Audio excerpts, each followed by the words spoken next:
잠언의 교훈 9번째, 잠언 16장 9절, 19장 21절 같이 하겠습니다. 사람의 마음으로 자기 길을 계획할지라도 그 걸음을 인도하신 자는 여호와시니라. 사람의 마음에는 많은 계획이 있어도 오직 여호와의 뜻이 완전히 서리라. 아멘. 제가 설교를 준비하면서 이런 거 한번 만들어 봤습니다. 한번 같이 한번 읽어볼까요? 인간은 계획을 세우며 안심하려 하고 하나님의 뜻을 이루시며 우리를 거룩하게 하신다. 사람은 계획이 세워져야 안심이 돼요. 뭐 요즘에 한국에 MBTI가 굉장히 유행하고 있잖아요. 근데 사실은 맞진 않는 건데 그 중에 무슨 형 이렇게 있는데 어떤 사람은 여행 가기 전에 아주 철저하게 음식을 뭐 먹고 뭐 얼마짜리 먹고 철저하게 계획 세워야 마음이 안심되는 사람이 있고, 어떤 사람은 갈까 하고 쭉 가는 경우가 있대요. 그러면 이제 둘 사이에 굉장한 충돌이 일어난다고 말합니다. 근데 계획을 세우지 않는 사람이 계획을 세우는 사람 보면 답답하고, 계획을 늘 세우는 사람이 계획 세우지 않는 사람 보면 정말 답답하죠. 근데 여하튼 전체적으로 보면 인간은 계획을 세워야 컴포트, 위로가 돼요. 그런데 그 다음을 알기 때문에 그런 거예요.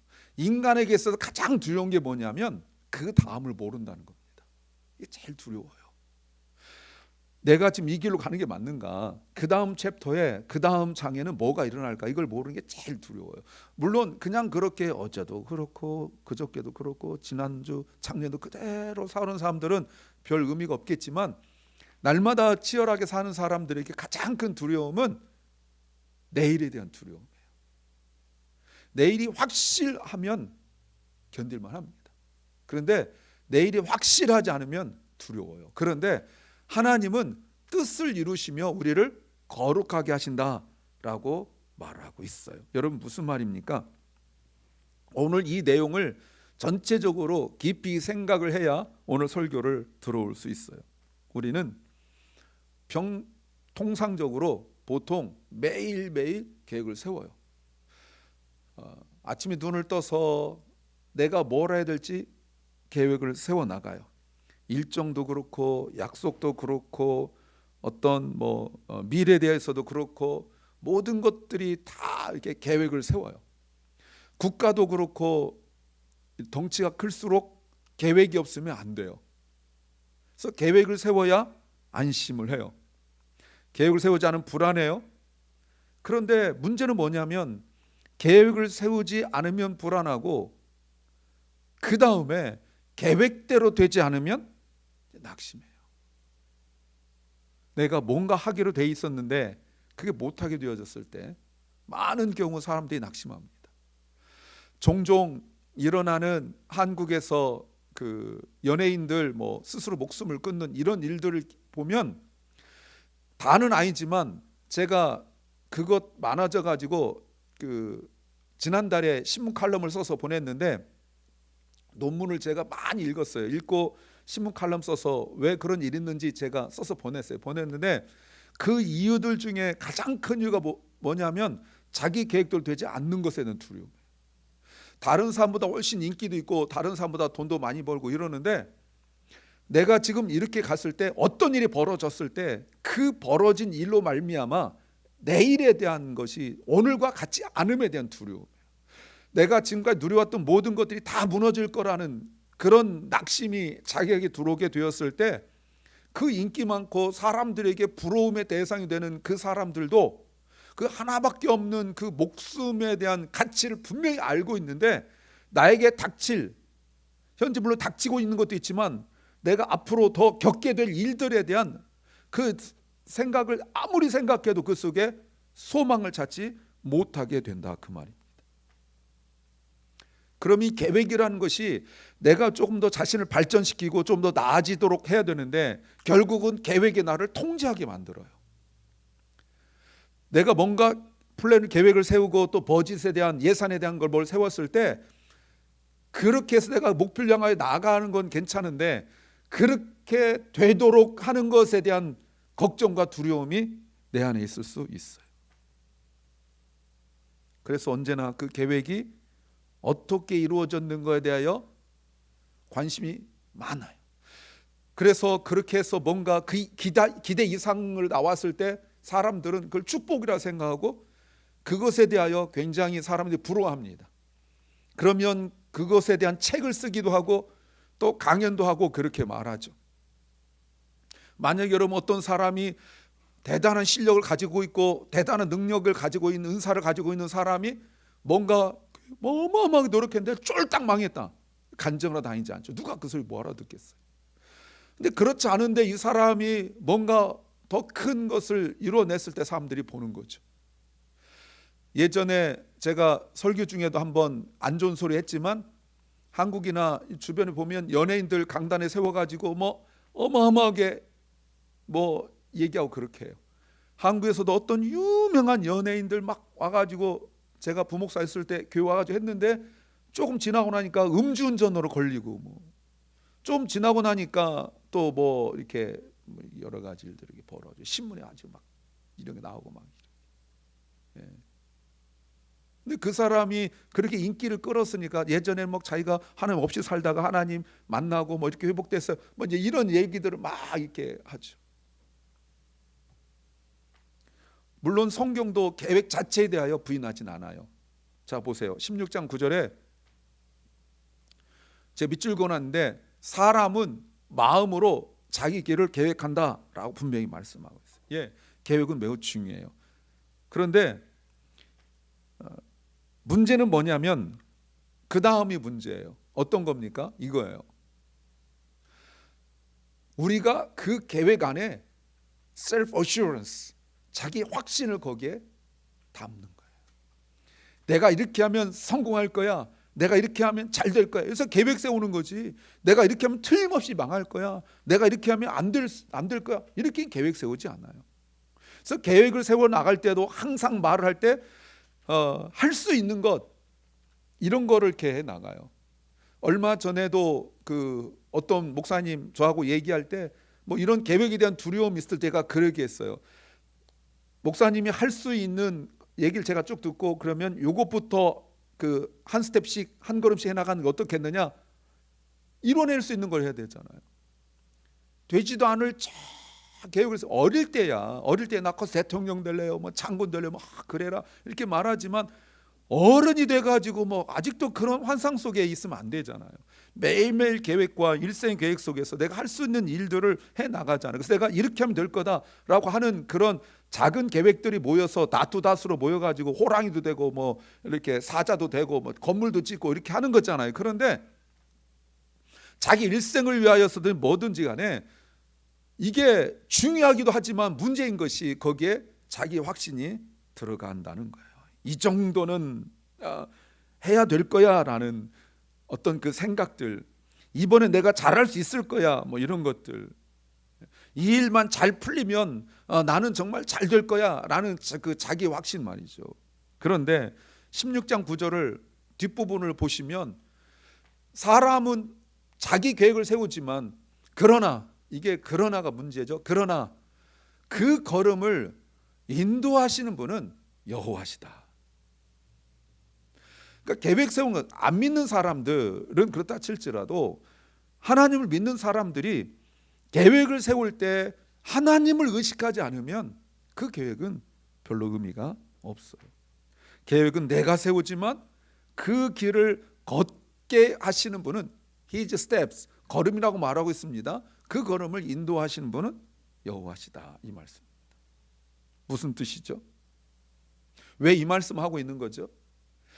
제가 이것과 관련되어서 한 세 가지를 말씀드리려고 해요. 첫째는 내 계획이 멈춰섰을 때, 내가 분명히 열심히 준비하고 기도했고 믿음으로 시작을 했는데 어느 순간 그게 이루어지지 않아요.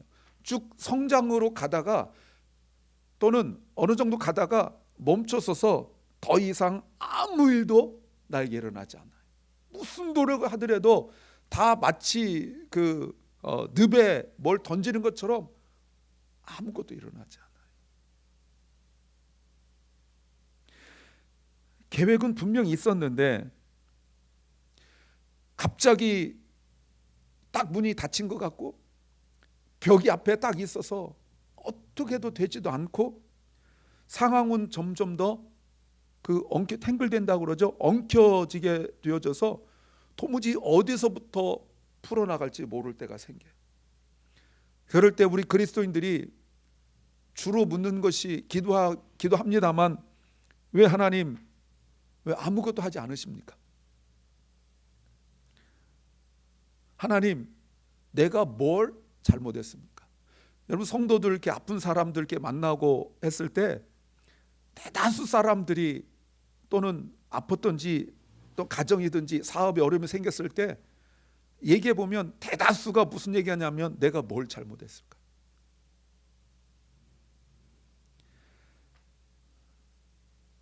그런데 내 계획이 멈춘 것이 아니라 사실은 하나님의 멈춤이란 뜻이 있어요.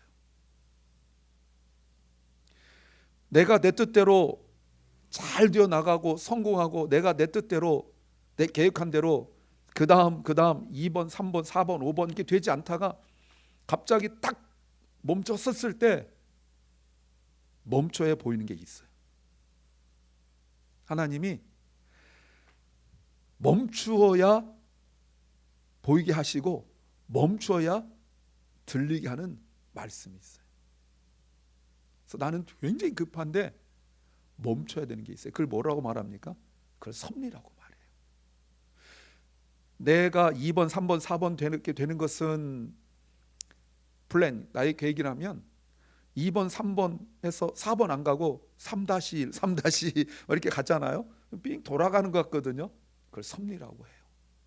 두 번째는 일이 엉뚱한 방향으로 흘러갈 때가 있어요. 이게 아닌데, 이 방향이 아닌데 뭐가 나를 끌어가듯이 나를 이렇게 쭉 끌어갈 때가 있을 수 있어요. 이 사람을 만나고 이런 상황을 겪고 이런 결과를 얻는 것은 내 계획에 전혀 없었고 내 기대가 아니었어요. 전혀 예상하지 못한 것들, 나는 상상도 하지 못한 것들, 이런 것들이 자꾸 끼어들어요. 답답하죠. 그때 우리가 어떤 생각하게 됩니까? 이때 하나님 뜻이 있을까? 이 생각 대부분 못해요. 계획이 망가졌다, 내 삶이 흔들렸다 라고 생각해요. 마가복음 9장에 회당장 야이로가 많은 사람도 있는데 그 전에 주님께서 자기 회당에 오셔가지고 말씀을 증거하고 그럴 때는 쳐다도 안 보고 이랬던 야이로가 자기 딸이 거의 죽게 생겼으니까 예수님이 거라사 광야를 고치시고 돌아왔을 때 사람들이 거기에 엄청나게 모였는데 체면 보지 않고 앞에서 계속 굽신굽신대고 땅에 엎드려서 내 딸을 살려주세요, 내 딸을 살려주세요 이렇게 간구합니다. 체면이고 뭐고 없죠. 그래서 예수님께서 회당장 야이로와 함께 그 집을 가고 있는데 12해 동안 12년 동안 혈루병 앓았던 여인이 예수님 만나고 막 이렇게 하는 과정이 생겼어요. 그때 좀 있다가 그 야이로의 집에 사람이 와가지고 뭐라고 말하니, 내 딸이 죽었다. 거기까지만 얘기하지 꼭 사람들은 해석을 붙이고 할 일을 가르쳐줘요. 더 이상 선생님을 귀찮게 하지 마라. 여러분 그때 그 회당장 야이로가 12의 혈루병 앓았던 여인을 보면서 저 여인도 고침받았으니 내 딸도 고침받을 거라고 생각할까요? 그건 죽기 전이죠. 얼마나 이 여인이 원망스럽겠어요. 왜 끼어들어? 주님 잘 가고 있는데, 자기 집에 향해 잘 가고 있는데 얼마나 원망스럽겠어요.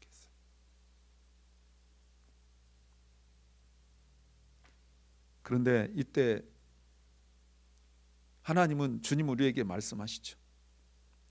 너의 길이 가는 것이 아니라 나의 길을 간다. 그래서 unexpected turn이 섭리죠. 회당장 야이로가 그 일을 겪으면서 죽었던 딸이 살아나는 어마어마한 기적을 경험하잖아요. 여러분, 하나님의 섭리는 우리의 기대, 우리 예상을 뚫고 들어오세요. 잘 들어주세요. 우리의 예상을 뚫고 들어오세요. 그러면 우리는 내가 기대하고 예상한 곳이 아니라 전혀 예상하지 못한 곳에서 하나님 우리를 빚어가십니다. 얼마 전에 한국에 있는 뵌 적도 없는데 어느 분이 어찌어찌 알아가지고 장로님이시고 그 교수님이신데 저한테 연락이 와서 목사님 영어 이름이 왜 클레예요? 이렇게 물어봤어요. 하나님 날 빚으시라고. 뭐 그런 의미가 있지만 뭐 긴 의미가 있어요. 하나님 나를 빚어 가시죠. 내가 원하는 모습일까요? 뭐 그럴 수도 있어요. 토기장이는요, 내가 원한다 한다면 깨버려요. 내가 원하는 모양의 쉐입이 있어요. 내가 원하는 무늬가 있어요. 근데 하나님이 나를 옮기셔가지고 하나님이 직접 빚어가시죠. 그거를 섭리라고 말해요. 세 번째는 기다림이 길어질 때. 처음엔 괜찮아요. 기도하죠. 믿어요. 기다려요. 그런데 며칠이 지나고 몇 달이 지나고 계절이 바뀌고 연도가 바뀌어 나가는데 내 생각에 아무런 변화가 없어요. 그러면 그 기다림은 기대가 아니라 고통이 됩니다. 기다림은 아무것도 하지 않는 것 같지만 나는 아무것도 못하고 그저 막연하게 있는 것 같지만 이때 하나님은 우리를 정결하게 하시고 거룩하게 하시고 우리를 빚어가요. 그래서 이제 포기하듯이 조급한 마음이 꺾이고 욕심이 하나님 앞에서 감춰졌던 욕심이 하나하나 드러나고 하나님을 향한 신뢰가 강해지기 시작할 때 기다림이 끝나요. 그래서 제가 이렇게 한번 만들어 봤어요. 기다림은 하나님이 일하시는 공간이다. 설교 준비하다 저런 거 하나 나오면 혼자 감격하고 막 이래. 저런 거 막 이러고 막 노트에 적어놓고 나중에 또 써먹어야지 이렇게. 별로 감동이 없네. 나 혼자 감동 이런 거 하나 문구 나오면요 빨리 설교 시간 왔으면 좋겠고 막 이러는데 하나님은 우리보다 늦게 움직이시는 것 같아요. 하나님 우리보다 더 늦으시는 것 같아요. 그런데 하나님은 더 깊게 더 정확하게 우리를 인도하신 줄 믿습니다. 이거를 섭리라고 그래요. 마가복음 9장에 변호사 밑에 있었던 그 일이 있었습니다. 아버지가 불에도 들어가고 물에도 들어가는 아들을 데리고 온 아버지 이야기죠. 그 아버지는 지금까지 아들의 문제인 줄 알았잖아요. 귀신 들려 물에 들어가고 불에 들어간다고, 내가 당신의 제자들에게 데리고 왔지만 못 고친다고, 뭔가 할 수 있으면 고쳐달라고. 근데 주님께서 할 수 있거니 무슨 말이냐, 믿는 자에게 능치 못함이 없다. 9장 23절에 그러니까 24절에 곧 그의 아버지가 소리질러 가로되. 이 소리진다는 말은 바디메오가 소리질렀다는 것과 똑같아요. 소리질러 가로되 나의 믿음 없음을 용서하옵소서. 지금까지 내 아들의 문제인 줄 알았어요. 이놈이 물불 안 가리고 막 아무데나 들어가고 있대. 여러분 얼마나 힘들겠어요. 내 주님 앞에 말씀 듣고 보니까 아들의 믿음의 문제가 아니라, 아들의 질병의 문제가 아니라 나의 믿음의 문제. 나의 믿음 없음을 용서하옵소서. 그 아들이 고쳐졌어요. 이걸 뭐라고 말해요? 섭리라고 그러는 거예요. 우리 눈에 보이는 대로만 생각해요. 그런데 우리가 하나님께서 우리를 인도하신다는, 하나님이 우리를 만들어 가신다는 신뢰가 하나님께 있을 때, 그때 우리는 깨달아요. 아, 하나님이 일하고 계시는구나. 우리가 기다려서 멈춰서 아무것도 못하고 있는데 그때는 이 웨이팅이라는 그 공간 내에서 하나님이 일하고 계세요. 그때부터 하나님 뜻은 시작되어져요. 어떤 사람은 그 기다림이 긴 사람이고 그 기다림이 짧은 사람이 있어요. 어떤 것 차이일까요? 신뢰함의 차이예요. 하나님의 뜻은 단지 나에게 더 나은 상황, better situation, 좀 더 나은 상황을 만들어가는 게 아니라 하나님은 우리를 깨트리고 다시 빚으셔서 새롭게 하시는 것이 하나님의 뜻이에요. 어제와 전혀 다른 나, 과거와 완전히 다른 나를 말할 수 있죠. 바울이 고린도서 12장에서 자신의 육체의 질병, 사탄의 가시를 위하여 3번이나 간절히 기도했을 때 주님께서 그에게 대답하시기를 내 은혜가 내게 족하다. 이는 내가 약한 데서 온전해짐이라 했을 때 바울이 이제는 나의 약함을 자랑한다 라고 말하고 있어요. 여러분, 한 가지 특징을 보셔야 돼요.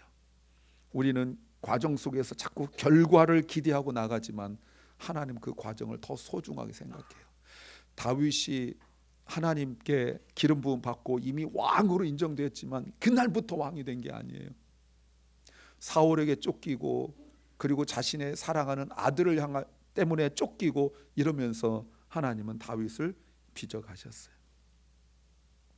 원망스럽고 하나님 왜 나에게 이런 일이 있습니까? 라고 말했지만 나중에 그는 그 시편을 통하 23편이나 여러 시편을 통하여서 그는 깊이 주님을 경험하기 시작했어요.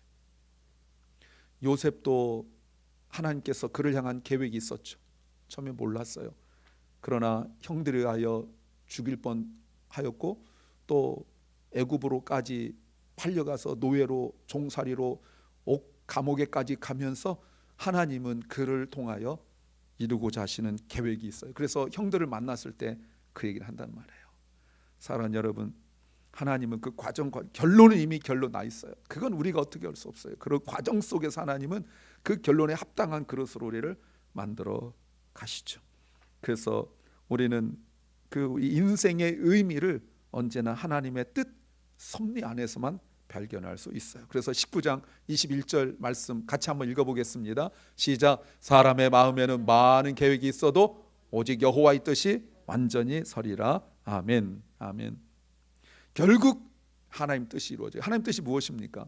결과를 바꾸는 것, 뭐 그럴 수도 있지만 하나님의 뜻 우리를 빚으시고 다듬어 가시는 거예요. 그러나 이 빚으시고 다듬으시는 과정이 나의 마음에 하나도 들지 않는다라는 걸 아셔야 돼요. 그러나 우리가 이렇게 말할 수 있습니다. 하나님의 뜻은 perfect, 완전하고 standing, 서고 그리고 결코 흔들리지 않습니다. 오늘 우리가 함께 기도할 거예요. 오늘 우리 기도는 하나님의 뜻 앞에서 멈춰서는 시간이 되길 원합니다. 그래서 이 기다림 속에서 하나님이 나를 어떻게 빚어가실지, 젊은 사람만 빚어가는 거 아니에요. 우리가 이 땅을 살아가는 동안 끊임없이 하나님 우리를 빚어가시죠. 더 이상 내 의견을 주장하지 말고 더 이상 애쓰지 말고 나를 향하신 아버지의 뜻이 이루어지기를 소망하십시오.